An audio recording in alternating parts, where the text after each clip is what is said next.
નમસ્કાર વિદ્યાર્થીઓ.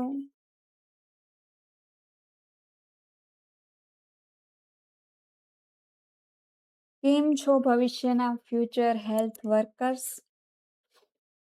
સૌપ્રથમ તો માફી ચાહું છું કે કેટલા સમયથી આપણે લેક્ચર નથી લઈ શક્યા, પણ આજથી આપણે ફરી એક નવી શરૂઆત કરવા જઈ રહ્યા છીએ. આપણે ફટાફટ મેગા લેક્ચર લેવાના છે. આજનો લેક્ચર છે ટ્યુબરક્યુલોસિસ એટલે કે ટીબી પર. આપણે વધારે સમય છે વેસ્ટ કરવાના નથી, ડાયરેક્ટ આપણે ટુ ધ પોઈન્ટ આપણે આ ટીબીની વાત આજે કરવાની છે.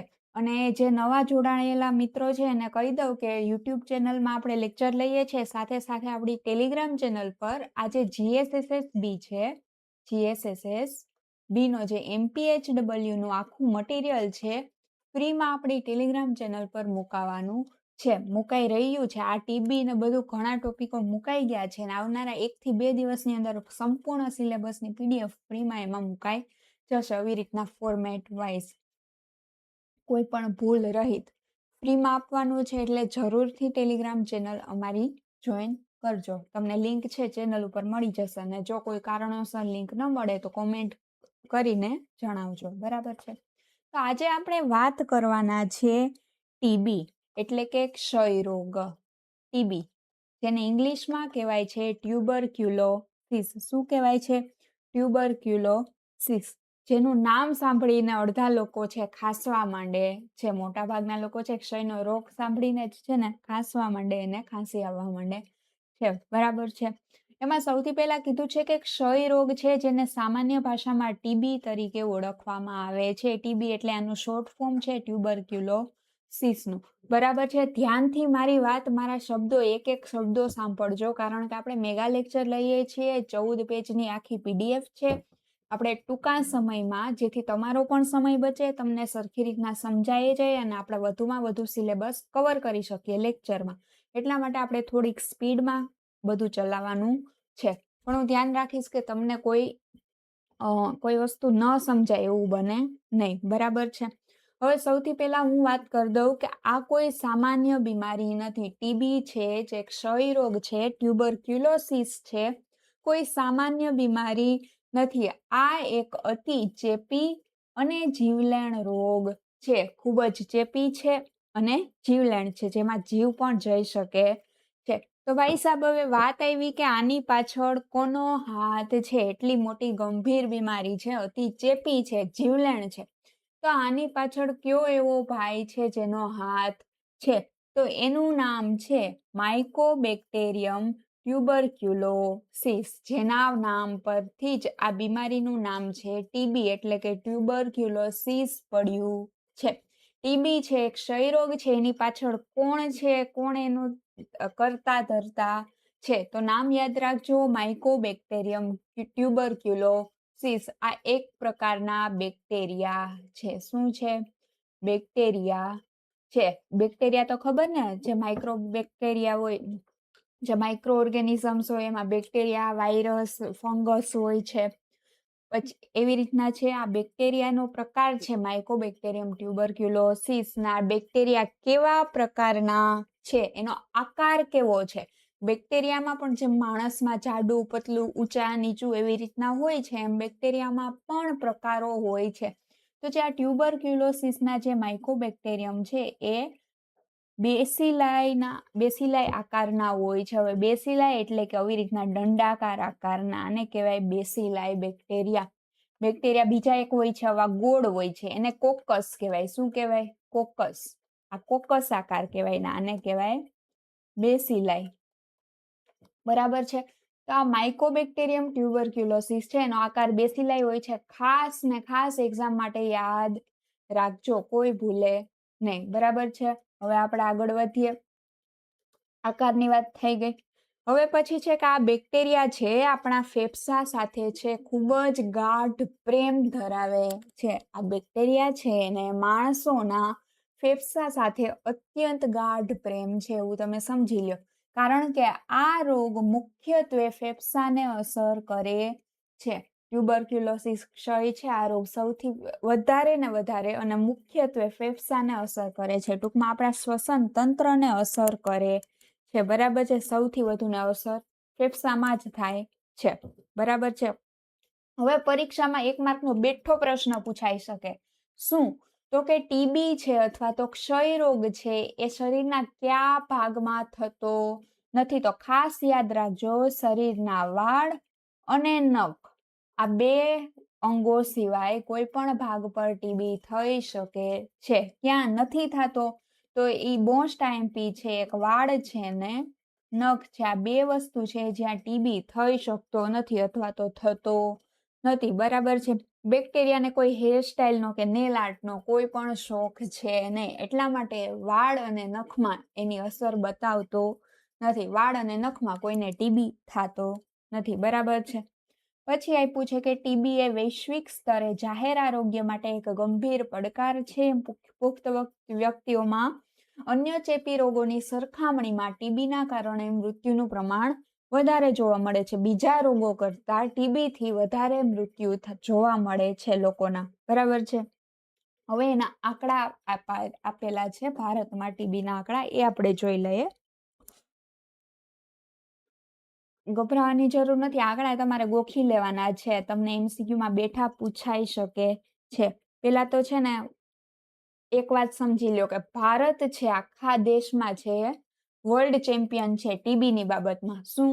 ટીબી છે, ટ્યુબરક્યુલોસિસ છે અથવા તો ક્ષય છે, એમાં ભારત છે વર્લ્ડ ચેમ્પિયન છે. ભારત વિશ્વમાં ટીબીના સૌથી વધુ કેસ ધરાવતો દેશ છે. એટલે ઓબ્વિયસલી ભારત છે આવા કામમાં જ અગ્રસર રહેશે. એ તો નોર્મલ વાત છે મોટા ભાગે, હાલની પરિસ્થિતિ જોઈએ તો. વિશ્વમાં ટીબીના સૌથી વધુ કેસ ધરાવતો દેશ છે. પછી આંકડાકીય દ્રષ્ટિએ તેની ગંભીરતા નીચે મુજબ છે. બરાબર છે. દરરોજના, આપણે રોજની વાત કરીએ તો દરરોજના 40,000 થી વધુ લોકો ટીબીના જંતુઓનો ચેપ લાગે છે. એટલે કે એક દિવસની વાત કરેલી છે કે રોજના 40,000 થી વધુ એવા લોકો છે જેને ટીબીના જે આ બેક્ટેરિયા છે એનો ચેપ લાગે છે. સમજી લેજો, એને ટીબી રોગ થયો નથી, ખાલી ને ખાલી ચેપ લાગ્યો છે. અહીંયા ખાલી ને ખાલી ચેપ લાગવાની વાત છે. ચેપ લાગવો અને રોગ થવો બે અલગ વાત છે. ચેપ લાગવો એ પ્રાઇમરી સ્ટેજ છે. જો એમાં બરોબર કાળજી ન લેવામાં આવે, દવા ન લેવામાં આવે અથવા તો એની સારવાર ન કરવામાં આવે અને ઇમ્યુનિટી ખૂબ ઓછી હોય તો પછી એ આગળ રોગ વધે છે અને પછી રોગ મોટો બને છે. શરૂઆતમાં ખાલી ચેપ લાગે છે, જેની ઇમ્યુનિટી સારી હોય એ બચી જશે, એને આગળ સ્ટેજ છે આગળ વધશે નહીં. પછી છે આ 40,000 છે તેમાંથી અંદાજે 5,000 થી વધુ લોકો ખરેખર ટીબીના રોગોનો ભોગ બને છે. બીજા જે 35,000 આજુબાજુ હતા એની ઇમ્યુનિટી સારી હતી અથવા તો અમુક એમાંથી અગાઉથી જ દવા લઈ લીધી હતી, એને કાળજી રાખી હતી, તો એને ટીબીનો રોગ થયો નહીં. પણ આ 5,000 હતા એ સાવ હતા મગજ વિનાના, એમ કહો તો હાલે. કે જે અંદરથી જે બધું રોગની જે સિમ્પટોમ્સ આવતા હતા એને એણે નકારી દીધા. એને કીધું કે આ તો કાંઈ છે નહીં, કઈ મોટી વાત છે નહીં, દવા લીધી નહીં, ધ્યાન રાખ્યું નહીં, પછી થયો એને ટીબી. બરાબર છે. યાદ રાખજો, રોજના 40,000 લોકો છે એને 40,000 થી વધુ લોકોને ખાલી ચેપ લાગે છે, એમાંથી 5,000 જેટલાને રોગ થાય છે. એટલું યાદ રહી ગયું. પછી છે ભારતમાં દરરોજ 1,000 થી વધુ લોકો ટીબીના કારણે પોતાનો જીવ ગુમાવે છે. આ ત્રણેય વસ્તુ યાદ રાખજો. પેલા તો 40,000 છે એને ચેપ લાગે છે, એમાંથી 5,000 છે એને શું થાય છે? રોગ થાય છે, ને એમાંથી 1,000 જેટલા છે એનું મૃત્યુ થાય છે. યાદ રાખજો, 40,000 ને ચેપ લાગે, 5,000 ને રોગ થાય અને દરરોજ 1,000 થી વધુ લોકો જેટલાને શું એનો જીવ ગુમાવવો પડે છે. પછી આ ત્રણ વસ્તુ યાદ રહી ગઈ. પછી શું છે? સમયના એકમમાં જોઈએ તો દર 3 મિનિટે 2 વ્યક્તિઓ ટીબીના કારણે મૃત્યુ પામે છે. શું કીધું છે? કે દર 3 મિનિટે, મીન્સ કે તમે જેટલી મિનિટમાં એક રીલ્સ જોઈ લ્યો ને, 1 કે 2 તમે રીલ જોઈ લ્યો ને 3 મિનિટમાં, એટલી મિનિટમાં તો દર 2 વ્યક્તિ છે ટીબીના કારણે આપણા ભારતમાં મૃત્યુ પામે છે. આ મૃત્યુનો આંકડો છે, યાદ રાખજો. 3 મિનિટે 2 વ્યક્તિઓના મૃત્યુ થાય છે. ભારતમાં દર વર્ષે અંદાજે 19 લાખ નવા ટીબીના કેસ નોંધાય છે. શું કીધું? ભારતમાં દર વર્ષે નવા કેસ કેટલા નોંધાય છે? 19 લાખ જેટલા નવા કેસ નોંધાય છે. આ એને કહેવાય વાર્ષિક સ્કોર. શું કહેવાય? આપણા ભારતનો વાર્ષિક સ્કોર. બરાબર છે. પછી આ 19 લાખમાંથી આ જે 19 લાખ નવા ટીબીના કેસ છે એમાંથી 8 લાખ જેટલા લોકો છે એ તો એવા છે કે જેના ગળફામાં છે ને ટીબીના જંતુઓ મોજથી ફરતા હોય. મોજથી ફરતા હોય ઇટ મીન્સ કે જેઓ અન્ય લોકોને ચેપ ફેલાવવામાં સૌથી વધુ સક્રિય હોય છે. પોતે તો ચેપી છે જ, પણ અન્ય લોકોને પણ ચેપ ફેલાવી શકે છે. એવા કેટલા છે? આ 19માંથી 8 લાખ જેટલા લોકો છે જેનો જે ગળફો છે એમાં જે જંતુઓ રહેલા છે. કયા જંતુઓ? તો કે માઇકોબેક્ટેરિયમ ટ્યુબરક્યુલોસિસ એટલા સક્રિય છે કે એમાંથી બહાર આવીને આજુબાજુના લોકોને પણ ટીબી કરી શકે છે. બરાબર છે. ભારતમાં દર વર્ષે છે 19 લાખ જેટલા નવા ટીબીના કેસ આવે છે. એમાંથી 8 લાખ જેટલા લોકો છે એ તો એના જંતુઓ એટલા સક્રિય છે ગળફામાં કે અન્ય લોકોને પણ ચેપ ફેલાવી શકે છે. આ હતા ટીબીના આંકડા. બરાબર છે. આગળ વાત કરીએ. એમાં શું છે? ટીબીનું વર્ગીકરણ આપેલું છે, એટલે કે ક્લાસિફિકેશન ઓફ ટ્યુબરક્યુલોસિસ. કે ટીબીને તે શરીરના કયા અંગને અસર કરે છે તેના આધારે ટીબીનું વર્ગીકરણ કરવામાં આવેલું છે કે ટીબી કયા શરીરના કયા અંગ ઉપર હુમલો થયો છે. બરાબર છે. એમાં મુખ્યત્વે 2 ભાગ છે. પેલો પાર્ટ છે પલ્મોનરી ટીબી અને બીજું છે એક્સ્ટ્રા પલ્મોનરી ટીબી. હવે પલ્મોનરી એટલે ફેફસાનો ટીબી, અને ફેફસા સિવાયના જેટલા પણ ટીબી થાય છે, નખ અને વાળ સિવાયના. નખ અને વાળમાં તો થશે જ નહીં, એ તો ખબર જ છે. પલ્મોનરી એટલે ફેફસાનો, અને ફેફસા સિવાય એટલે કે એક્સ્ટ્રા પલ્મોનરી. પેલા આપણે પલ્મોનરી જોવાનું છે. બરાબર છે. નામ ઉપરથી મેં તમને કહી દીધું પલ્મોનરી ટીબી એટલે કે ફેફસાનો ટીબી. બરાબર છે. જ્યારે જંતુઓ છે એટલે કે બેક્ટેરિયા છે, માઇકોબેક્ટેરિયમ ટ્યુબરક્યુલોસિસ છે, ફેફસાને જ ટાર્ગેટ કરે ત્યારે કહેવાય પલ્મોનરી ટીબી. બરાબર છે.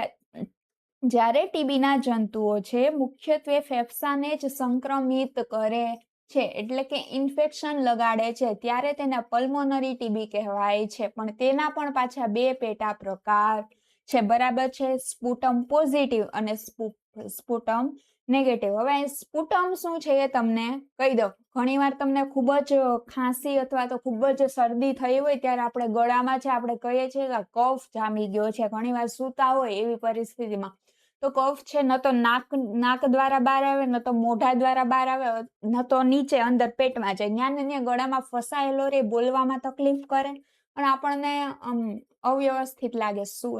ઊંઘ ન આવે, સુવામાં તકલીફ થાય, બોલવામાં ઘણીવાર તકલીફ થાય, ને ઘણીવાર બોલતા બોલતા મોઢામાં આવી જાય ગળફો, આપણે જેને કહીએ આપણી ભાષામાં કફ, જે આપણા શ્લેષમાંથી ને બધેથી બનેલો હોય, આપણા ગળામાં, આપણા ફેફસામાંથી આવેલો હોય, એને કહેવાય સ્પુટમ. પીળાશ પડતા લીલા કલરનો એ હોય છે. બરાબર છે. એને કહેવાય સ્પુટમ. તો પલ્મોનરી ટીબીના 2 પેટા પ્રકાર છે, સ્પુટમ પોઝિટિવ અને સ્પુટમ નેગેટિવ. બરાબર છે. સ્પુટમ પોઝિટિવ કોને કહેવાય? તો કે ગળફામાં જેનો ગળફો છે અથવા તો જેનો જે કફ છે એની અંદર જંતુઓ મળી આવે એને કહેવાય સ્પુટમ પોઝિટિવ. એટલે કે સ્પુટમની અંદર બેક્ટેરિયા જોવા મળે છે એને કહેવાય સ્પુટમ પોઝિટિવ પલ્મોનરી ટીબી. બરાબર છે. દર્દીનો જે ગળફો છે એની ટેસ્ટિંગ કરવામાં આવે, એની તપાસ કરવામાં આવે અને એમાં ક્લિયરલી એના જે બેક્ટેરિયા છે એ દેખાઈ આવે છે. બરાબર છે. આવા જે સ્પુટમ પોઝિટિવ હોય છે ને એ દર્દીઓ સૌથી વધુ ચેપી હોય છે. જો આપણે વાંચીએ, જેમાં દર્દીના ગળફાની તપાસમાં જંતુઓ દેખાય છે તેને શું કહેવાય? Sputum positive. ને આ દર્દીઓ સૌથી વધુ હોય છે? ચેપી હોય છે. પછી છે સ્પુટમ નેગેટિવ છે ગળફામાં ટીબીના જંતુઓ ન ધરાવતો ટીબી, એટલે એના ગળફામાં, એના કફમાં, એના સ્પુટમમાં જે માઇકોબેક્ટેરિયમ ટ્યુબરક્યુલોસિસ છે દેખાતો નથી. ટેસ્ટ કરાય છે પણ એમાં દેખાતો નથી. એનો મતલબ એવો નથી કે એને ટીબી નથી. એને ટીબી હોઈ પણ શકે અને ન પણ હોઈ શકે. પણ એવા ટીબી જેમાં એના સ્પુટમની અંદર બેક્ટેરિયા દેખાતા નથી એને કહેવાય સ્પુટમ નેગેટિવ. જેમાં લક્ષણો હોવા છતાં, એટલે કે ટીબીના લક્ષણો હોવા છતાં ગળફાની તપાસમાં બેક્ટેરિયા એટલે કે જંતુઓ દેખાતા નથી. પરંતુ એક્સરે દ્વારા નિદાન શક્ય બને છે. જેના ગળફામાં બેક્ટેરિયા ન દેખાય એનું પછી એક્સરે દ્વારા છે એનું નિદાન એટલે કે એનું ટેસ્ટિંગ અને એનું આખું સારવાર કરવામાં આવે છે. ઓકે, આટલું બધાને ક્લિયર. હવે છે એક્સ્ટ્રા પલ્મોનરી ટીબી. બરાબર છે, આ હતું ફેફસાનું ટીબી. હવે આપણે ફેફસા સિવાયના ટીબી જોવાના છે. ફેફસા સિવાયના અંગોની ટીબી. બરાબર છે, જેમાં નખ અને વાળ ક્યાંય નહીં આવે. આ એટલું યાદ રાખજો. આમાં તો ઓનલી ફેફસા જ આવશે એ તો ખબર છે. આમાં ક્યાંય નખ અને વાળ નહીં આવે. નખ અને વાળ અને ફેફસા 3 સિવાય જ્યાં પણ થાય એને કહેવાય એક્સ્ટ્રા પલ્મોનરી ટીબી. શું કીધું છે? જ્યારે ટીબીના જંતુઓ એટલે કે બેક્ટેરિયા ફેફસા સિવાયના શરીરના અન્ય અંગો ઉપર હુમલો કરે ત્યારે તેને એક્સ્ટ્રા પલ્મોનરી ટીબી કહેવાય છે. કોને કોને ક્યાં ક્યાં અંગોને અસર કરી શકે એ આપણે આમાં આપ્યું છે કે લસિકા ગાંઠ છે, પછી હવે લિમ્ફ નોડ્સ શું છે? આ લસિકા તંત્ર આખું હોય છે આપણા શરીરમાં. જેવી રીતના નર્વસ સિસ્ટમ હોય છે એવી રીતના લિમ્ફોટિક સિસ્ટમ પણ હોય છે.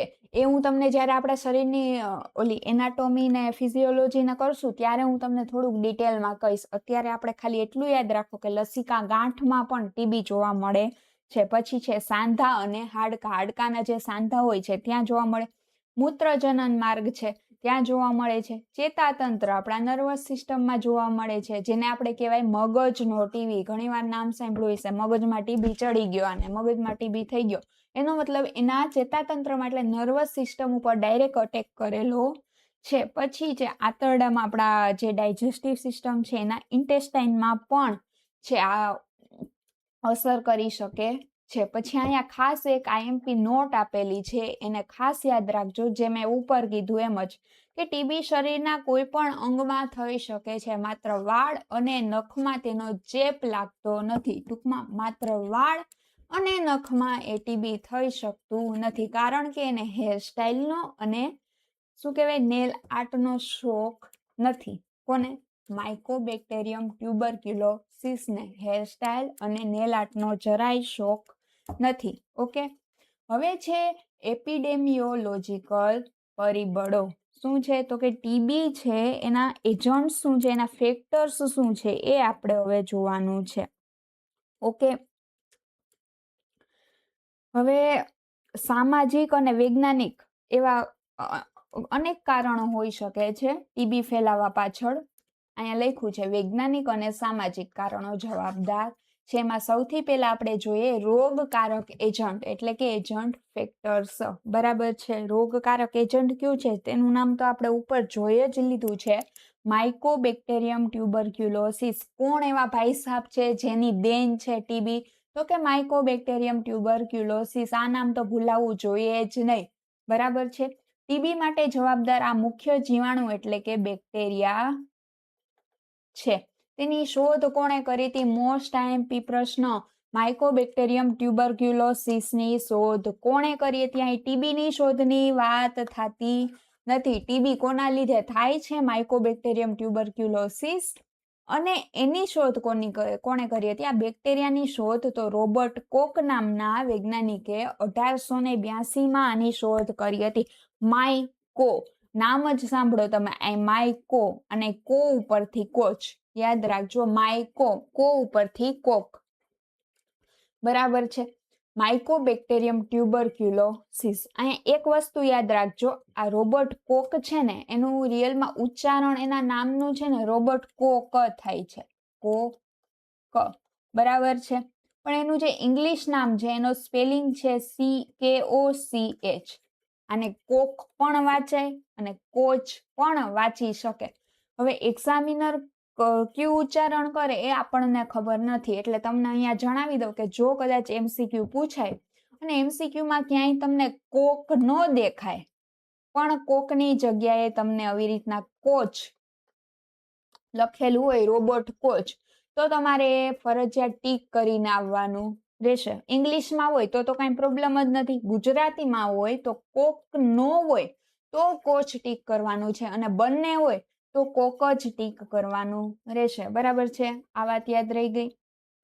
માઇકોબેક્ટેરિયમ ટ્યુબરક્યુલોસિસની શોધ કોણે કરી હતી? રોબર્ટ કોકે. ઓકે, પછી છે બોવાઇન ટીબી. બોવાઇન ટીબી કોને કહેવાય એ વાત છે તો કે ઘણીવાર કેવું થાય કે ગાય ભેંસ જેવા પ્રાણીઓ છે એમાંથી ટીબી છે મનુષ્યમાં આવી જાય છે. ક્યારે આવે? જો એ પ્રાણી છે ગાય ભેંસ છે એનું દૂધ છે બરાબર ઉકાળ્યા વગર જો ડાયરેક્ટ પીવામાં આવે તો છે બોવાઇન ટીબી જેવી પ્રોબ્લેમ થઈ શકે છે. શું કીધું છે કે ઘણીવાર પ્રાણીઓ છે ખાસ કરીને ગાય અને ભેંસમાં રહેલો ટીબી મનુષ્યમાં ફેલાઈ જાય છે જો પ્રાણીઓનું દૂધ બરાબર ઉકાળ્યા વગર પીવામાં આવે તો બોવાઇન ટીબીનો ચેપ લાગી શકે છે. બરાબર છે. અહીંયા કીધું છે કે જો કે ભારતમાં તેના પુરાવા પ્રમાણમાં ખૂબ જ ઓછા છે. એનું કારણ તો કે આપણા ભારતીય લોકોને તો દૂધ ઉકાળીને ચા બનાવવાની આદત છે. એટલે દૂધ એટલું ઉકાળે એટલી ચા પીવે છે કે બોવાઇન ટીબીના તો ચાન્સીસ ભારતમાં છે જ નહીં. બરાબર છે. કેમ કે દૂધ એટલું ઉકાળે છે ચા બનાવવામાં. ઓકે, ચાના રસોડા આપણે કહીએ ને ભારતમાં, એમાં ખાસ કરીને આપણા ગુજરાતમાં કાઠિયાવાડી સમાજ. પછી છે ચેપનું ઉદ્ગમ સ્થાન, સોર્સ ઓફ ઇન્ફેક્શન છે.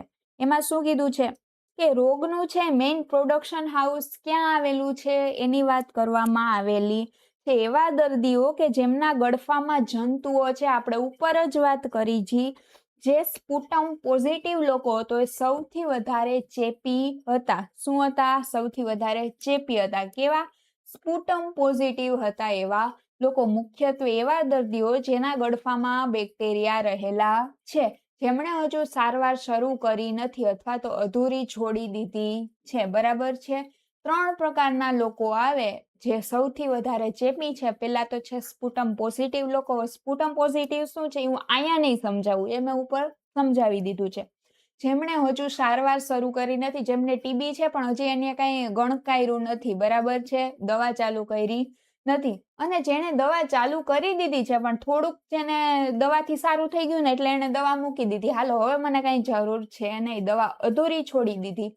એવા લોકો પણ ચેપ વધારેમાં વધારે ચેપ ફેલાવી શકે છે. બરાબર. પછી એક વાત છે, તમને જાણીને નવાઈ થશે કે આવો એક દર્દી આખા વર્ષમાં, જે આપણે ઉપર 3 પ્રકારના દર્દી જોયા ને, એવો એક દર્દી આખા વર્ષમાં સરેરાશ 10 થી 15 અન્ય વ્યક્તિઓને છે ચેપ લગાડી શકે છે. બરાબર છે. 10 થી 15 અન્ય વ્યક્તિઓને ચેપ લગાડી શકે છે એક વર્ષમાં. બરાબર છે. પછી છે યજમાન પરિબળો. યજમાન એટલે કે હોસ્ટ ફેક્ટર્સ. બરાબર છે. તો એમાં છે 4 છે તબક્કા આપેલા છે, 4 છે વસ્તુ આપેલી છે. પેલા એમાં છે એજની વાત કરેલી છે, વયમાં, કે ટીબીની કોઈ ઉંમર હોતી નથી. ટીબી કોઈની ઉંમર જોતો નથી. આપણને અમુક એવું હોય, અમુક રોગો એવું હોય, પેલા એમ કહેતા કે હાર્ટ એટેક છે નાના લોકોને ન આવે, મોટી ઉંમરના લોકોને અથવા તો ખૂબ જ જાડા હોય એવા લોકોને આવે છે. બરાબર છે. બીપીની ને પ્રોબ્લેમ, પણ અત્યારે નાના લોકોને પણ આવે છે. નાના મોટા પતલા જાડા કાંઈ પણ જોતું નથી. સેમ એવી રીતના ટીબી છે કોઈ પણ ઉંમર જોતો નથી. કોઈની પણ ઉંમરની વ્યક્તિને ટીબી થઈ શકે છે. નાના મોટા કોઈ પણ વ્યક્તિને ટીબી થઈ શકે છે. ઓકે, આ હતું એજ. પછી છે જાતિ. જાતિમાં આપણે કીધેલું છે કે સ્ત્રી ને પુરુષો બંનેને ટીબી થઈ શકે છે, પણ સ્ત્રીઓની સરખામણીએ પુરુષોમાં ટીબીનું પ્રમાણ ખૂબ જ વધારે જોવા મળે છે. એનું કારણ શું છે? હવે તમે લોકો કહેશો કે આપણે તો જેન્ડર ઇક્વલિટીમાં માનીએ છીએ, તો અહીંયા કેમ કે સ્ત્રીઓની સરખામણીમાં પુરુષોને વધારે ટીબી થાય? તો એના અમુક કારણો છે. કારણ કે એક તો સામાજિક સ્તરે છે, પુરુષો છે વધારે ઘરની બહાર રહે છે, એટલે ઇન્ફેક્શનનું પ્રમાણ પુરુષોમાં થવાના ચાન્સીસ વધુ છે. કારણ કે સ્ત્રીઓ મુખ્યત્વે, મોટા ભાગે કહું છું, દરેક જગ્યાની વાત નથી કરતી, આપણા ભારતની વાત કરીએ તો મોટા ભાગે સ્ત્રીઓ છે વધુ સમય ઘરમાં વિતાવે છે. વધારે લોકોના સંપર્કમાં સ્ત્રીઓ આવતી નથી. પુરુષો છે બહાર કામે જતા હોય છે, તો સમાજમાં, ગામમાં વધારે લોકોના સંપર્કમાં આવે છે, એટલે ચેપ લગવાના ચાન્સીસ વધારે હોય છે. પ્લસ આલ્કોહોલિક હોય છે અમુક પુરુષો. મોટા ભાગે સ્ત્રીઓ કરતા વધારે પુરુષોમાં એ આદત જોવા મળે છે, આલ્કોહોલ પીવું, જેનાથી શું થાય, ઇમ્યુનિટી નબળી પડે, ને ઇમ્યુનિટી નબળી પડે એટલે ટીબીનો ચેપ તરત જ લાગે. બીજું છે પુરુષોમાં છે બીડી પીવાની, સિગારેટ પીવાની આદત હોય છે, માવા, તમાકુ, ખાસ કરીને તો સિગારેટ, ધૂમ્રપાન કરવાની આદત હોય છે. એનાથી શું થાય છે, એના ફેફસા છે એ નબળા પડે છે. ને આ તો તમને ખબર જ છે, ટીબી છે સૌથી એનું એનો લાડીલો પ્રેમ શું છે તો કે ફેફસા છે. ફેફસામાં એ સૌથી વધારે ઇન્ફેક્શન ફેલાવી શકે છે. તો એના ફેફસા નબળા હોય છે પુરુષોના, મુખ્યત્વે જે લોકો ધૂમ્રપાન કરતા હોય એને ચેપ સરળતાથી થઈ શકે છે. એટલા માટે અહીંયા કીધું છે કે સ્ત્રીઓની સરખામણીએ પુરુષોમાં ટીબીનું પ્રમાણ વધુ છે. કારણ કે જે માઇક્રોબેક્ટેરિયમ ટ્યુબરક્યુલોસિસ છે એને તો એવા જ લોકોની જરૂર છે જેની ઇમ્યુનિટી નબળી છે, જેના ફેફસા નબળા છે, જેમાં તરતથી ગ્રો થઈ શકે, રિપ્રોડક્ટ થઈ શકે અને પોતાનો રોગ ફેલાવી શકે. બરાબર છે, સમજાઈ ગયું? પછી છે વારસાગતતા. બરાબર છે, તો એમાં ચોખ્ખું કહી દીધું છે ટીબી છે કોઈ વારસાગત રોગ નથી, પરંતુ તે ચેપી રોગ છે. એવું નથી કે મમ્મીને થયો તો પપ્પાને આવશે, એવું જરાય છે ને. ઈ મગજમાંથી કાઢી નાખજો. પપ્પાની જમીન વારસામાં મળી શકે પણ પપ્પાનો ટીબી વારસામાં મળતો નથી. પપ્પા કે મમ્મી કોઈનો પણ ટીબી વારસાગત છે નહીં, પણ હા એનો ચેપ લાગી શકે, ખૂબ જ ચેપી રોગ છે. કોરોનાની જેમ. બરાબર, કોરોનામાં તમને ખબર જ છે ને કે કોરોનામાં પણ ટેસ્ટિંગ માટે ઘણીવાર છે ને ગળફો લેતા, ખબર છે? તમારો અંદર જેને ખૂબ વધારે અસર હોય એનો ગળફો છે ને ઓલા સ્પુટમ કપમાં છે ને એક ડબ્બી આપતા એને સ્પુટમ કપ અથવા તો સ્પુટમ કન્ટેનર કહેવામાં આવતું. એમાં એનો ગળફો મંગાવતા ને પછી એનું ટેસ્ટિંગ માટે એને મોકલવામાં આવતું. સેમ ટીબીમાં પણ એવું જ કરવામાં આવે છે. પછી છે પોષણ છે. અપૂરતા પોષણ અને કુપોષણના કારણે શરીરની રોગ પ્રતિકારક શક્તિ એટલે કે ઇમ્યુનિટી ઘટતા ટીબીનું જોખમ વધે છે. તેમ મેં અહીંયા જે વાત કીધી હતી પુરુષો માટે, એ જ વસ્તુ અહીંયા પોષણમાં કીધી છે કે જેનું પોષણ અધૂરું હોય, કુપોષિત હોય અથવા તો ઇમ્યુનિટી જેની ઓછી હોય ત્યાં ટીબીના ચાન્સીસ વધુ છે. પછી છે સામાજિક અને આર્થિક પરિબળો. એમાં ચોખ્ખું કીધું છે કે ટીબીના ફેલાવા માટે ગરીબી, વસ્તી ગીચતા, વસ્તી વધારો, કુપોષણ, નિરક્ષરતા એટલે કે જે અભણ લોકો હોય એ, મોટા કુટુંબો અને વહેલા લગ્ન થઈ જવા જેવા પરિબળો જવાબદાર હોઈ શકે છે. ગરીબી શા માટે? કારણ કે ગરીબીના લીધે ઘણીવાર લોકો છે અસ્વચ્છ સ્થિતિમાં રહેતા હોય, ત્યાં એને જોખમ વધારે છે, એની ઇમ્યુનિટી ઓછી. વસ્તી ગીચતા, કોઈ એક વ્યક્તિને ટીબી હોય તો વસ્તી ગીચતા હોય ત્યાં ભીડ હોય ત્યાં ચેપ લાગવાના ચાન્સીસ વધી જાય. વસ્તી વધારો એ પણ ચેપ વધારી શકે છે. કુપોષણ એટલે કે ઇમ્યુનિટી ઓછી છે. બરાબર. નિરક્ષરતા કે જે લોકોને અમુક અભણ હોય ને અમુક લોકોને ખબર ન હોય કે ટીબી છે, ચેપી રોગ છે, ચેપી રોગ નથી, એ વસ્તુની એને જાણ ન હોય. અને એવી રીતના એ જે લોકોને ટીબી છે એના સંપર્કમાં રહેતા હોય જ્ઞાનની સભાનતાને કારણે, સભાનતા નહીં સોરી અભણતાને કારણે, તો એને પણ ચેપી રોગ થઈ શકે છે. અને મોટા કુટુંબો જેવા કુટુંબો જેમાં વ્યક્તિઓ ખૂબ જ મોટા પ્રમાણમાં હોય છે, એકબીજાના સંપર્કમાં વધારે આવતા હોય છે, તો એવા લોકોમાં પણ ટીબીના ચાન્સીસ વધી શકે છે. બરાબર છે, આ નોર્મલ વસ્તુ હતી આ બધી. પછી છે રોગ ફેલાવાની રીત છે, મોડ ઓફ ટ્રાન્સમિશન. બરાબર છે, એમાં કે જ્યારે ફેફસાના ટીબીનો દર્દી ઉધરસ ખાય કે છીકે ત્યારે હવામાં છે એના પ્લેટલેટ્સ, એમાં આપણે કે ડ્રોપલેટ, સોરી પ્લેટલેટ્સ નહીં ડ્રોપલેટ, એના જે ઝીણા ઝીણા બિંદુઓ છે એ હવામાં ફેલાઈ જાય છે. શું કીધું છે? ફેફસાના ટીબીના દર્દી જ્યારે ઉધરસ ખાય છે અથવા તો છીંક ખાય છે અથવા તો થૂકે છે ત્યારે હવામાં અસંખ્ય ઝીણા બિંદુઓ પ્રસરિત થાય છે અને ઈ છે આજુબાજુના લોકો છે એના શ્વાસમાં અંદર હોઈ જાય છે ને એને પણ ટીબી થઈ શકે છે. એમાં બે પ્રકાર આપ્યા છે, ડ્રોપલેટ ઇન્ફેક્શન ને ડ્રોપલેટ ન્યુક્લિયાઈ. બે લગભગ સેમ છે, થોડું થોડું ડિફરન્સ છે. ડ્રોપલેટ ઇન્ફેક્શનમાં કીધું છે દર્દીના ગળફામાંથી નીકળતા સૂક્ષ્મ બિંદુઓ છે એ હવામાં જાય છે ને પછી ચેપ લાગે છે. ડ્રોપલેટ ન્યુક્લિયાઈમાં એવું કીધું છે કે એકવાર ઉધરસ ખાવાથી આશરે 3000 જેટલા ડ્રોપલેટ અથવા તો ડ્રોપલેટ ન્યુક્લિયાઈ એટલે કે જે બિંદુઓ છે હવામાં છટાઈ જાય છે. કેટલા? 3000 જેટલા, જે હવામાં લાંબો સમય રહી શકે છે અને અન્ય વ્યક્તિના શ્વાસમાં જઈ અને ઇન્ફેક્શન ફેલાવી શકે છે. બે વસ્તુ સેમ જ છે, ખાલી એટલું યાદ રાખજો કે ડ્રોપલેટ ન્યુક્લિયાઈ છે એકવાર ઉધરસ ખાવાથી 3000 જેટલા ડ્રોપલેટ ન્યુક્લિયાઈ હવામાં ફેલાઈ શકે છે. ઓકે, અને ઇન્ફેક્શનમાં એવું છે કે ગળફામાંથી જે નીકળે એવા સૂક્ષ્મ બિંદુઓનો ચેપ. પછી છે ઇન્ક્યુબેશન પીરિયડ. ઇન્ક્યુબેશન પીરિયડ એટલે શું કીધું છે તો કે જંતુ શરીરમાં પ્રવેશે, બરાબર છે, જે બેક્ટેરિયા છે શરીરમાં પ્રવેશી લીધા પછી રોગના લક્ષણો દેખાવામાં કેટલો સમય લાગે છે એને કહેવાય ઇન્ક્યુબેશન પીરિયડ, બરાબર છે. આની કોઈ ચોક્કસ તારીખ નથી હોતી કે હાલો એટલા સમયમાં જ આના લક્ષણો દેખાઈ જશે, નહીં. આ સમયગાળો અઠવાડિયાનો પણ હોઈ શકે, થોડાક મહિનાનો પણ હોઈ શકે અને કેટલાક વર્ષો સુધી પણ ખબર ન પડે ઘણીવાર કે આ વ્યક્તિને છે ટીબી થઈ ગયો છે, બરાબર છે. એટલે ટીબીના જંતુ શરીરમાં પ્રવેશ્યા પછી રોગના લક્ષણો દેખાવા માટેનો સમયગાળો એટલે કે ઇન્ક્યુબેશન પીરિયડ એ ચોક્કસ હોતો નથી. અઠવાડિયા પણ લાગી શકે, મહિના પણ લાગી શકે અને વર્ષો સુધી પણ ખબર ન પડે ઘણીવાર કે ટીબી થઈ ગયો છે, બરાબર છે. તે વ્યક્તિની ઇમ્યુનિટી સિસ્ટમ એટલે કે રોગ પ્રતિકારક શક્તિ પર અસર કરે છે, ઇમ્યુન સિસ્ટમ પર અસર આધાર રાખે છે. ઇમ્યુનિટી સારી હોય તો થોડાક સમયમાં ખબર પડી જાય ને એની સારવાર તરત થઈ જાય, બરાબર છે. પછી છે લક્ષણો, ટીબીના લક્ષણો શું છે એ કીધું છે. પેલા તો એમાં પલ્મોનરી ટીબી છે એના લક્ષણો કીધા છે, ફેફસાના લક્ષણો.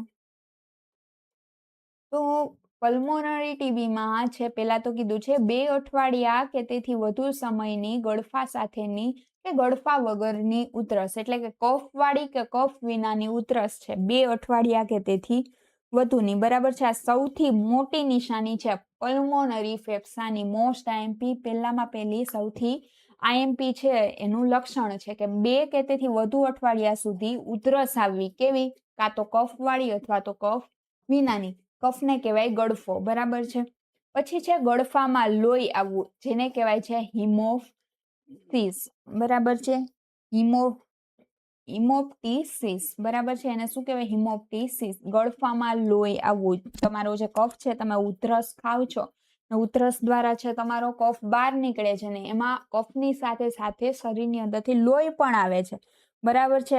આને ડોક્ટરની ભાષામાં કહેવાય હિમોપ્ટિસિસ. યાદ રાખજો, આ ડેફિનેશન યાદ રાખજો. કદાચ તમને એમસીક્યુમાં પૂછી લે કે હિમોપ્ટિસિસ એટલે શું, ને ઓપ્શન આપી દે ગળફામાં લોહી આવવું, ગળામાં સોજો આવવો, ગળફો, ઉધરસ સાથે ગળફો બહાર નીકળવો, એવા ઓપ્શન આપી દે. તમને ખબર હોવી જોઈએ કે ગળફા સાથે લોહી આવવું એને કહેવાય હિમોપ્ટિસિસ, બરાબર છે.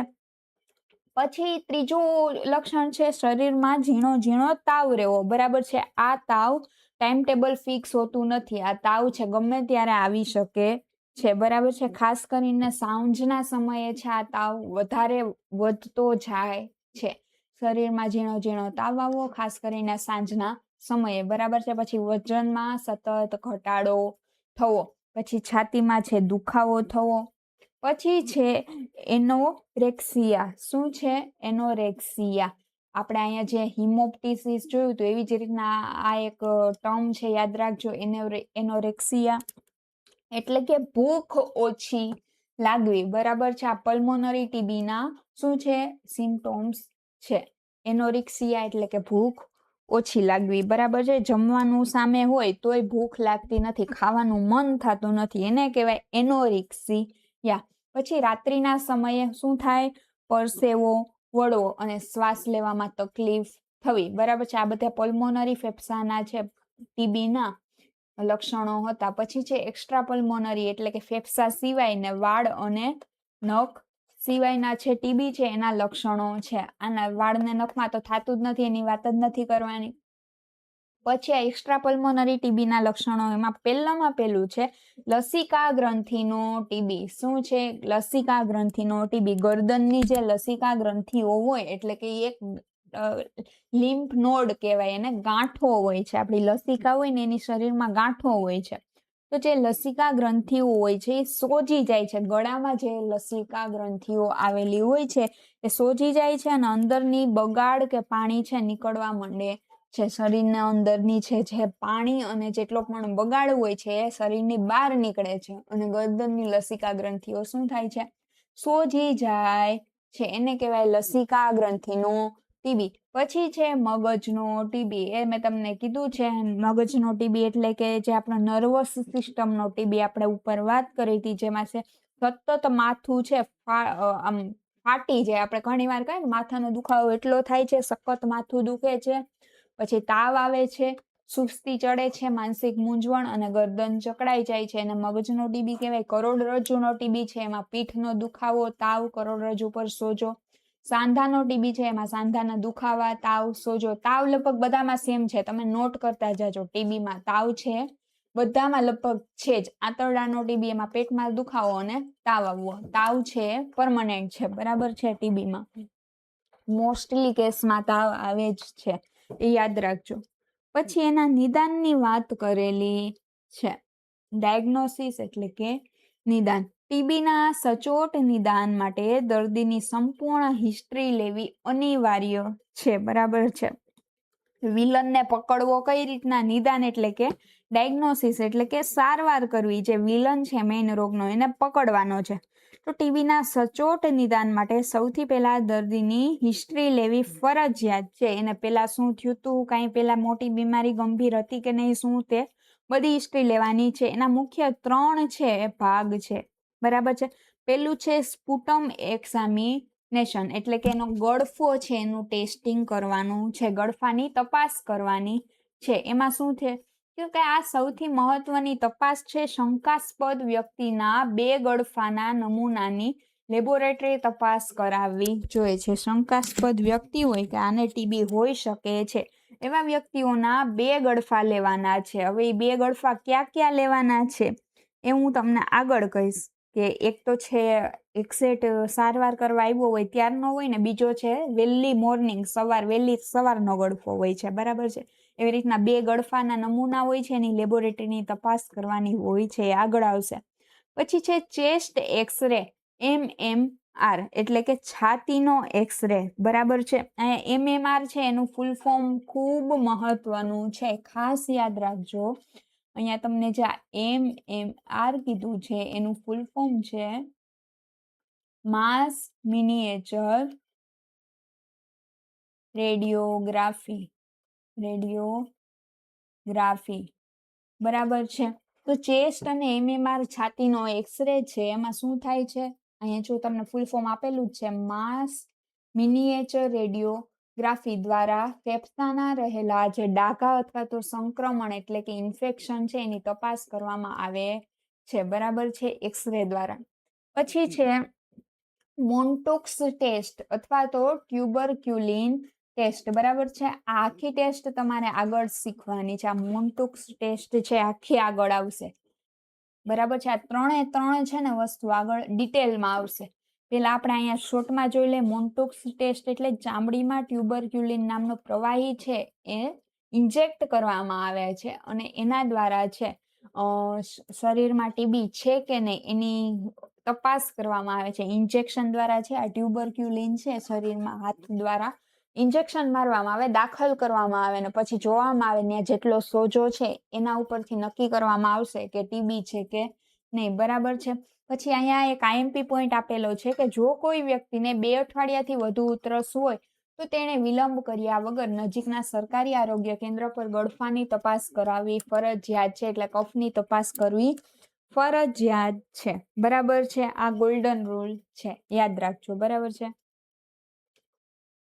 પછી આપણે જો ગળફાની તપાસ અને ક્ષય રોગ છે એનું એક નવું તમને કહી દઉં એક વાત કે આ નવો પ્રોટોકોલ આવ્યો છે. જે ટીબી છે એનો નવો પ્રોટોકોલ છે કે ગળફાની તપાસ છે સૌથી પાયાની અને વિશ્વસનીય પદ્ધતિ છે, બરાબર છે. અહીંયા લખેલું છે ગળફાની તપાસ છે સૌથી પાયાની અને વિશ્વસનીય છે પદ્ધતિ માનવામાં આવે છે. પછી કે સુધારેલા રાષ્ટ્રીય ક્ષય નિયંત્રણ કાર્યક્રમ એટલે કે RNTCP, બરાબર છે. RNTCP એટલે revise national tuberculosis control programme છે, બરાબર છે. એ જૂનો કાર્યક્રમ હતો. આ પેલા હતો એને સુધારીને હવે એનું નામ ફેરવી નાખવામાં આવ્યું છે. કાર્યક્રમ એની જગ્યાએ એક બીજો કાર્યક્રમ લાવવામાં આવ્યો છે NTEP, બરાબર છે. NTEP એટલે એનું ફૂલ ફોર્મ શું છે તો હું અહીંયા લખું છું નેશનલ ટ્યુબરક્યુલોસિસ એલિમિનેશન પ્રોગ્રામ, બરાબર છે. નેશનલ ટ્યુબરક્યુલોસિસ એલિમિનેશન પ્રોગ્રામ છે. જો આપણે આખું વાંચી લે કે એને હવે સુધારીને નેશનલ ટ્યુબરક્યુલોસિસ એલિમિનેશન પ્રોગ્રામ તરીકે ઓળખાય છે. તેની નવી માર્ગદર્શિકા મુજબ શંકાસ્પદ લક્ષણો ધરાવતી વ્યક્તિની તપાસ નીચેના પ્રોટોકોલ મુજબ થાય છે. બરાબર છે. ટૂંકમાં છે પેલા જૂનો પ્રોગ્રામ હતો એનું નામ RNTCP હતું. હવે એને ફરી બદલાવીને NTEP કરવામાં આવ્યું છે. એટલું યાદ રાખવાનું છે ને બેના ફૂલ ફોર્મ તમારે યાદ રાખવાના છે. બીજું કાંઈ આમાં યાદ રાખવા જેવું છે નહીં. ફૂલ ફોર્મ ખાસ યાદ રાખજો. મારી એક વિનંતી છે તમને બધાને. બરાબર છે. ફૂલ ફોર્મ ખાસ યાદ રાખવાના છે. હવે છે ગળફાના નમૂના લેવાની પદ્ધતિ છે. કઈ રીતના ગળફાનો નમૂનો લેવામાં આવે છે એ કીધું છે. તો આમ તમને મારી ભાષામાં કહી દઉં થોડુંક સ્પીડ આવે આપણા લેક્ચરમાં. પછી આ પીડીએફ તો તમારી પાસે છે જ. બરાબર છે. આ પીડીએફ તમારી પાસે છે જ. જે આ પીડીએફમાં છે એ જ હું સમજાવું પણ છું, પણ મારી ભાષામાં. બરાબર છે. બધું એક એક વસ્તુ વાંચીને સમજાવતી નથી, જેથી આપણો ટાઈમ ન બગડે. બરાબર છે. હવે જો આમાં સીધી શું વાત કરી છે કે ગળફાના નમૂના કેવી રીતના લેવાના છે, સ્પુટમ કલેક્શન પ્રોસીજર કેવી રીતના કરવાનું છે. તમે આ પીડીએફ છે ને વાંચતા જજો, હું બોલું છું એના ઉપરથી. બરાબર છે. અને મને ખાસ સાંભળજો કે દર્દીને 2 અઠવાડિયાથી વધુ ખાંસી હોય, જે આપણો દર્દી છે એને 2 અઠવાડિયાથી વધારે જ્યારે ખાંસી હોય છે ત્યારે એના 2 નમૂના લેવામાં આવે છે. મેં તમને હમણાં ઉપર કીધું તું એવી રીતના 2 નમૂના લેવામાં આવે છે. અહીંયા લખ્યું છે. બરાબર છે. ક્યાં? પેલો તો છે તાત્કાલિક નમૂનો, એને કહેવાય સ્પોટ સેમ્પલ. બરાબર છે. તાત્કાલિક નમૂનાને શું કહેવાય? Spot sample. બરાબર છે. દર્દી જેવો પહેલી વાર છે હોસ્પિટલમાં આવે એટલે તરત જ એને પકડીને છે લેબોરેટરી ટેકનિશિયન શું કરે તો કે એનો પહેલામાં પહેલો ગળફો છે એ લઈ લે છે, એને કહેવાય છે સ્પોટ સેમ્પલ. એટલું સમજાઈ ગયું. પછી છે સવારનો નમૂનો, એને કહેવાય મોર્નિંગ સેમ્પલ. શું કહેવાય? Morning sample. પહેલો નમૂનો લઈ લીધો તરત જ. હવે બીજો નમૂનો છે એને એક છે સ્પુટમ કપ અથવા તો સ્પુટમ કન્ટેનર જેને કહેવાય છે, ડબ્બી જેવું હોય છે, એને આપવામાં આવે છે અને એને કે કાલે સવારે ઉઠીને ડાયરેક્ટ કાંઈ પણ ખાધા પીધા વિના તારા ગળામાંથી છે જે આ ગળફો છે એ આ ડબ્બીમાં લેતો આવજે ને મને આપી દેજે. એને કહેવાય સવારનો નમૂનો અથવા તો મોર્નિંગ સેમ્પલ. એ જે ડબ્બી હોય છે સ્પુટમ કલેક્શનની, સ્પુટમ કન્ટેનર અથવા તો સ્પુટમ કપ છે એ જંતુ રહિત હોય છે, એટલે કે એ સ્ટરીલાઇઝ હોય છે. એમાં કોઈ પણ ઇન્ફેક્શન લાગી શકે એવી એ ડબ્બી હોતી નથી. બરાબર છે. સવારે ઉઠીને ખાધા પીધા વિના અહીંયા લખ્યું છે મોં સાફ કર્યા પછી ફેફસામાંથી ઊંડો ગળફો કાઢીને લઈ લેવાનો છે. જો એમાં મોઢાનું થૂક નથી નાખવાનું. બરાબર છે. ગળામાંથી ઓલો આખો કફ કાઢીને સેમ્પલમાં નાખવાનો છે. બરાબર છે. પછી આ બંને નમૂના લેતી વખતે છે ખાસ યાદ રાખવાનું છે. જો અહીંયા કીધું જ છે લગભગ હશે. હા, જો અહીંયા ખાસ નોંધમાં કીધું છે ગળફાની તપાસ માટે જે નમૂનો લઈએ છીએ ફેફસામાંથી નીકળતો ગળામાંથી અંદર ઘટ ગળફો આપવો જોઈએ. મોઢાની લાળ એટલે કે આપણું થૂક છે એ આપવાનું નથી. એમાં છે એ બેક્ટેરિયા જોવા મળશે નહીં. ફરજિયાત ગળફો જ છે કાઢવાનો છે. બરાબર છે. યાદ રહી ગયું. પછી અહીંયા એક લખ્યું છે કે આ બંને નમૂના છે લઈ લીધા પછી એનું શું થાય છે તો કે DMC ડાયગ્નોસ્ટિક માઇક્રોસ્કોપિક સેન્ટર છે એના ઉપર એને મોકલવામાં આવે છે અને એની તપાસ કરવામાં આવે છે. બરાબર છે. પછી જે રિઝલ્ટ આવે એના ઉપરથી છે નક્કી કરવામાં આવે છે કે એને ટીબી થયો છે કે નહીં. આટલી વાત આમાં હતી. પછી છે નિદાન અને સારવારનો પ્રવાહ. બરાબર છે. Diagnostic algorithm. શું કીધું છે? નિદાન અને સારવારનો પ્રવાહ. હવે એમાં એવું કીધું છે કે રિપોર્ટ આવી જાય પછી શું કરવાનું છે એનું આમાં કીધું છે. પેલું છે ગળફાની તપાસના પરિણામો અને આગળની કાર્યવાહી. એટલે રિઝલ્ટ આવી ગયું પછી શું કરવાનું છે. જો એમાં જો 1 અથવા તો 2 પોઝિટિવ છે ઓલું આવે ને સ્પુટમ પોઝિટિવ. બરાબર છે. આપણે કહેવાય સ્પુટમ પોઝિટિવ એટલે તમને ખબર જ છે 1 અથવા તો 2 છે સ્પુટમ પોઝિટિવ હોય. જો 2 માંથી એક પણ નમૂનો પોઝિટિવ આવે, આપણે જે 2 નમૂના લીધા છે બરાબર છે, હવે 2 માંથી એક પણ નમૂનો પોઝિટિવ આવે તો તેને સ્પુટમ પોઝિટિવ પલ્મોનરી ટીબી કહેવામાં આવે છે, એટલે કે ફેફસાનો ટીબી. બરાબર છે.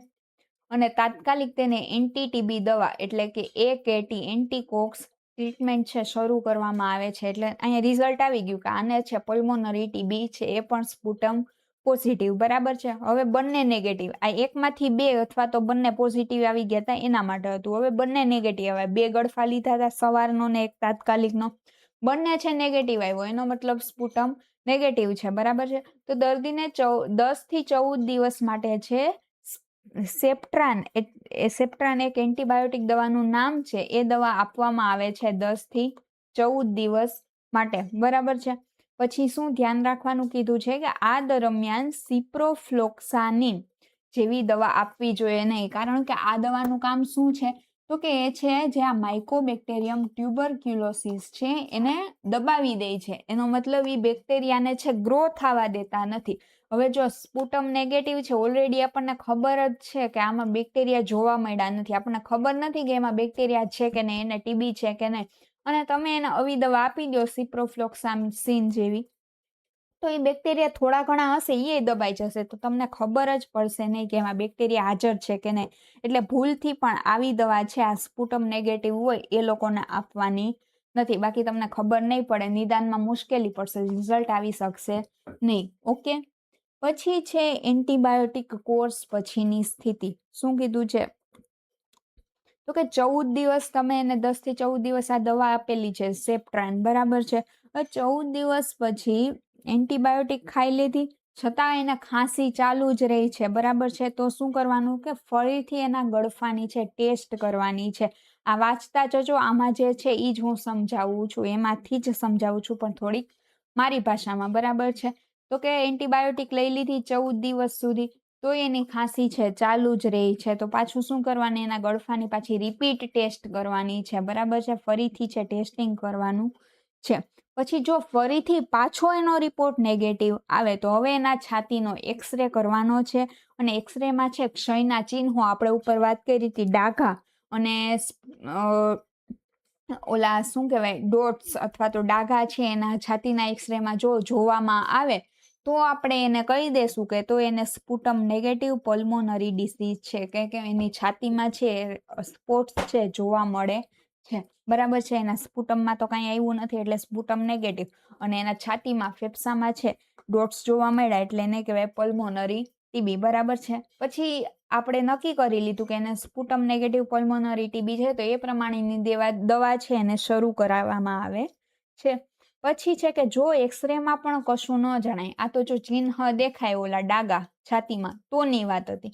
હવે જો એક્સરેમાં પણ કાંઈ આવ્યું નથી તો તે પર્સનને નોન ટીબી છે ઘોષિત કરવામાં આવશે, કારણ તો એને ટીબી છે જ નહીં, એને ક્ષય સિવાયની કોઈ પણ બીજી બીમારી હોઈ શકે છે જેને લીધે એને ખાંસી આવે છે પણ એને ટીબી નથી એવું ગણવામાં આવશે, બરાબર છે. આ રહી ગયું. હવે છે વધારાના નિદાન પરીક્ષણો, બરાબર છે. આ સિવાયના બીજા ક્યાં ક્યાં નિદાન કરવાના છે, બરાબર છે. ક્ષય રોગ, જેને ટીબીનો રોગ છે નક્કી થઈ ગયો કે આને ટીબી છે, એવા લોકોને નવી ગાઈડલાઈન પ્રમાણે 3 ટેસ્ટ કરવા ફરજિયાત છે. પેલા તો એમાં હિમોગ્લોબિનનું છે HB હિમોગ્લોબિન ટેસ્ટ, કે એમાં રક્તકણ છે એનું પ્રમાણ કેટલું છે એના લોહીમાં ઈ જાણવાનું છે. પછી છે HIV ટેસ્ટ, રોગ પ્રતિકારક શક્તિ એની તપાસવી ફરજિયાત છે. HIV નું ફૂલ ફોર્મ છે યાદ રાખજો, હ્યુમન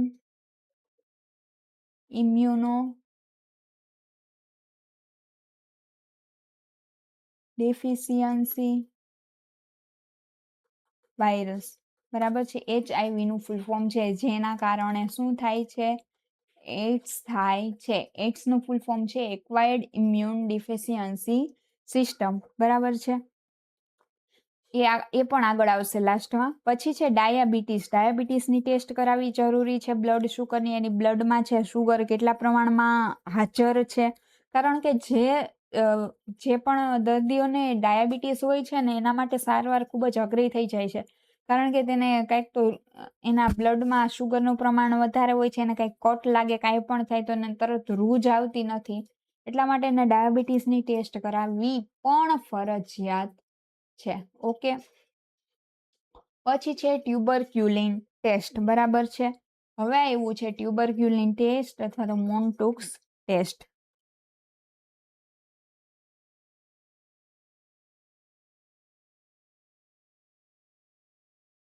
હવે આપણે ગળફાની તપાસ અને એક્સરે આ બે વસ્તુ જોઈ લીધી, બરાબર છે. હવે એક ટેસ્ટ જોવાની છે જે ચામડી પર કરવામાં આવે છે, એને કહેવાય ટ્યુબરક્યુલિન ટેસ્ટ અથવા તો મોન્ટુક્સ ટેસ્ટ. ઓકે, શોધ કોણે કરી? સૌથી પહેલા તો આ ટેસ્ટની શોધ કોણે કરી? તો એમાં છે વોન પિર્કવિટ. નામ શું છે? વોન પિર્કવિટ. ક્યારે કરી? તો કે 1907 છે. વોન પિર્કવિટ નામના ભાઈએ આ ટેસ્ટની શોધ કરી હતી, બરાબર છે. પછી હેતુ શું છે? તો હેતુ એ છે કે આ ટેસ્ટનો મુખ્ય હેતુ પ્રિવલિયન્સ રેટ છે એ નક્કી કરવાનો છે. પ્રિવલિયન્સ રેટ એટલે તો કે ચેપનું પ્રમાણ છે કેટલું છે, બરાબર. આ ટેસ્ટનો મુખ્ય હેતુ છે, બરાબર છે.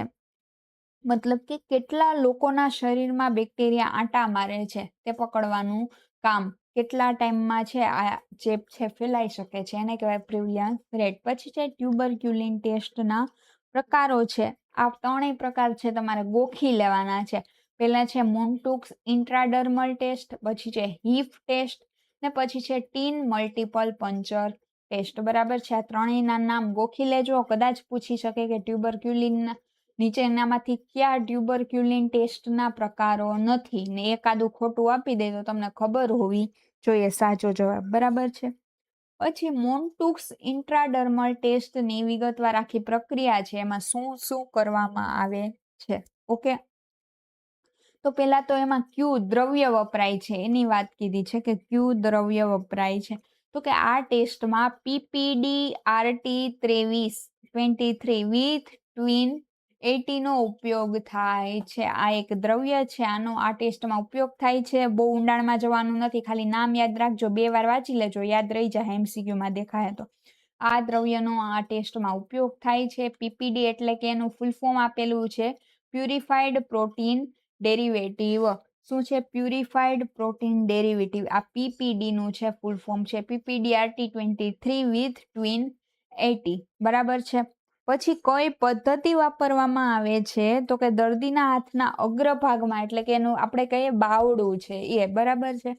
તો કે એક ઇન્ટરનેશનલ યુનિટ જેટલું ઇન્જેક્શન છે દર્દીના હાથના અગ્રભાગમાં છે એ ચામડીના પડમાં છે આપવામાં આવે છે. ઇન્ટ્રાડર્મલ છે ચામડીના પડમાં, ઇન્ટ્રાવાસ્ક્યુલર નથી એટલે કે સ્નાયુમાં નથી, ઇન્ટ્રાડર્મલ છે એટલે ચામડીમાં છે આ ઇન્જેક્શન આપવાનું છે. આ ખાસ યાદ રાખજો. એનો યુનિટ શું છે? એક ઇન્ટરનેશનલ યુનિટ જેટલું ઇન્જેક્શન છે એના અગ્રભાગમાં આપવાનું છે અને ચામડીના પડમાં આપવાનું છે. સ્નાયુઓમાં ઇન્ટ્રામસ્ક્યુલર નથી, બરાબર છે. ઇન્ટ્રાડર્મલ ઇન્જેક્શન છે, આ યાદ રાખજો, કદાચ પૂછી લે, બરાબર છે. પછી રિઝલ્ટ ક્યારે જોવાનું? તો કે ઇન્જેક્શન આપી દીધું છે, બરાબર છે. ઇન્જેક્શન આપ્યાના 72 કલાક એટલે કે 3 દિવસ પછી તે જગ્યાની તપાસ કરવાની. જે જગ્યાએ તમે ઇન્જેક્શન માર્યું છે એ જગ્યા જોવાની છે 3 દિવસ પછી, 72 કલાક પછી, બરાબર છે. જો ઇન્જેક્શન આપેલ જગ્યા ઉપર 10 mm કે તેથી વધુનો વ્યાસ અથવા તો સોજો જોવા મળે, અથવા તો એ જગ્યા છે એટલોમાં સોજી જાય અથવા તો લાલ થઈ જાય, બરાબર છે, તો એ ટેસ્ટ પોઝિટિવ ગણાય છે, બરાબર છે. અને નો થાય તો નેગેટિવ ગણાય છે, બરાબર છે. પોઝિટિવ એનો મતલબ એને ટીબી છે ને નેગેટિવ મીન્સ એને ટીબી નથી, બરાબર છે. પોઝિટિવ મોન્ટુક્સ ટેસ્ટનો અર્થ એ નથી કે વ્યક્તિનો ટીબીનો રોગ છે, પરંતુ તેનો અર્થ એ છે કે વ્યક્તિને ટીબીનો ચેપ લાગેલો છે, બરાબર છે. આમાં ખાસ કીધું છે કે મોન્ટુક્સ ઇન્ટ્રાડર્મલ ટેસ્ટ છે એ રોગ એને થવાની પોસિબિલિટી બતાવે છે, એવું નથી બતાવતો કે રોગ થઈ જ ગયો છે, પણ એને રોગ થશે અને એને ચેપ લાગી ગયો છે એ બતાવે છે. આ જે ઇન્જેક્શન માર્યું એ જગ્યાએ લાલાશ થઈ જાય, ચામડી રેડ થઈ જાય અને સોજો પડી જાય તો એનો મતલબ છે એને ટીબીનો રોગ છે, એનો ચેપ છે. રોગ હજી સંપૂર્ણ રીતના થયો કે નહીં એ આપણે આ ટેસ્ટ ઉપરથી કહી શકીએ નહીં, એવું એમાં કીધું છે, બરાબર. ટીબીનો ચેપ છે એ નક્કી કરે છે. પછી છે ક્ષયના રોગની સારવાર, એન્ટીકોક્સ ટ્રીટમેન્ટ, બરાબર છે. એન્ટીકોક્સ ટ્રીટમેન્ટ એ જોવાનું છે. ટીબીની સારવાર માટે વપરાતી દવાઓના સમૂહને AKT એટલે કે એન્ટીકોક્સ ટ્રીટમેન્ટ કહેવામાં આવે છે, બરાબર છે. ટીબીની સારવાર માટે ખાસ યાદ રાખજો, અહીંયા કોક્સનો સ્પેલિંગ છે ને COX છે, પણ કીટનું નામ છે AKT છે. સીની જગ્યાએ અહીંયા કે યુઝ કરવામાં આવેલો છે, તમને કન્ફ્યુઝ કરી શકે છે એક્ઝામમાં, આ પોઈન્ટ યાદ રાખજો, બરાબર છે. ટીબીની સારવાર માટે જે દવાઓનો સમૂહ છે ને AKT કહેવામાં આવે છે. હવે ટીબીના બેક્ટેરિયા મજબૂત હોવાથી એક જ દવા આપવાને બદલે 2 કે તેથી વધુ દવાઓનું મિશ્રણ આપવામાં આવે છે, જેથી રેઝિસ્ટન્સ છે ન આવે. એક જ દવા પૂરતી નથી ટીબી માટે, કેમ કે ખૂબ ગંભીર રોગ છે, એટલે એક કરતાં વધારે દવાઓનું મિશ્રણ છે આપીને છે એને જે દર્દી છે એને આપવામાં આવે છે, પેશન્ટ છે એને આપવામાં આવે છે. મુખ્ય દવાઓ અને તેમની લાક્ષણિકતાઓ આપેલી છે. એમાં છે આઇસોનાઇઝાઇડ, પેલું શું છે આમાં છે ને એના ટૂંકા નામ પણ આપેલા છે, એ તમારે ખાસ યાદ રાખવાના રહેશે. એક એક અક્ષરમાં આપેલું છે ને કે આઇસોનાઇઝાઇડ એટલે કે H, રિમ્ફામ્પસિન એટલે કે R, સ્ટ્રેપ્ટોમાઇસિન એટલે કે S, ઇથામ્બ્યુટોલ એટલે E, પાયરેનાઝાઇડ એટલે Z, બરાબર છે. એવી રીતના એના શોર્ટ ફોર્મ છે એ તમારે યાદ રાખવાના રહેશે. એમાં એના ડોઝ આપેલા છે કે કયો ડોઝ ક્યારે ને કેટલો આપવાનો છે, બરાબર છે. પહેલામાં પેલું આઇસોનાઇઝાઇડ છે, એનું શોર્ટ નેમ છે INH અથવા તો ખાલી H, બરાબર છે. એનો ડોઝ કેટલો છે? 300 મિલીગ્રામ જેટલો ડોઝ છે એટલો એને આપવાનો છે, બરાબર છે. પછી આ દવા છે ને યાદ રાખજો, ખૂબ જ સસ્તી છે, ખૂબ જ ડાઈ છે, બરાબર છે. ખૂબ જ સસ્તી છે ને ડાઈ છે એટલે તરત જ અસર કરી જાય છે, બરાબર છે. એની કોઈ આડઅસર નથી અથવા તો આડઅસર ઓછી છે, એકદમ ડાઈ ડમરી દવા છે. કોણ? તો કે આઇસોનાઇઝાઇડ. યાદ રાખજો, સસ્તી છે, ડાઈ છે, તરત અસર કરે છે ને આડઅસર ઓછી છે, એટલે બધી રીતના સારી છે. અને 300 મિલીગ્રામ એનો શું છે ડોઝ આપવાનો છે. બીજું છે રિમ્ફામ્પિસિન, બરાબર છે. શું છે? સોરી, મારું પ્રોનાઉન્સિએશન થોડું ખોટું છે. રિફામ્પિસિન, સોરી, રિફામ્પિસિન, અહીંયા રિફામ્પિસિન એટલે કે RMP, R. એનો ડોઝ કેટલો છે? 450 મિલીગ્રામ છે એનો ડોઝ છે, બરાબર છે. આ થોડીક નખરાળી છે, એને હે ને ભૂખ્યા પેટે લેવાની જરૂરી છે, બરાબર છે. એને તમે જમીને લઈ શકો નહીં, થોડીક એવી નખરાળી છે, એને જમીને લેવાની નથી, એને ભૂખ્યા પેટે ફરજિયાત લેવી જોઈએ, બરાબર છે. પછી ખાસ નોંધ આપેલી છે કે આ દવા લેવાથી ટોયલેટનો રંગ છે એટલે કે પેશાબનો રંગ છે, જે પીનો રંગ છે એ લાલ અથવા તો ઓરેન્જ કલરનો થઈ જાય છે, જે નોર્મલ છે, જે સામાન્ય છે. એટલે ડોક્ટર છે આ દવા આપી પેલા પેશન્ટને કહી દેવાનું કે આ દવા ખાવાથી આવું થઈ શકે છે. તમે ડોક્ટર છે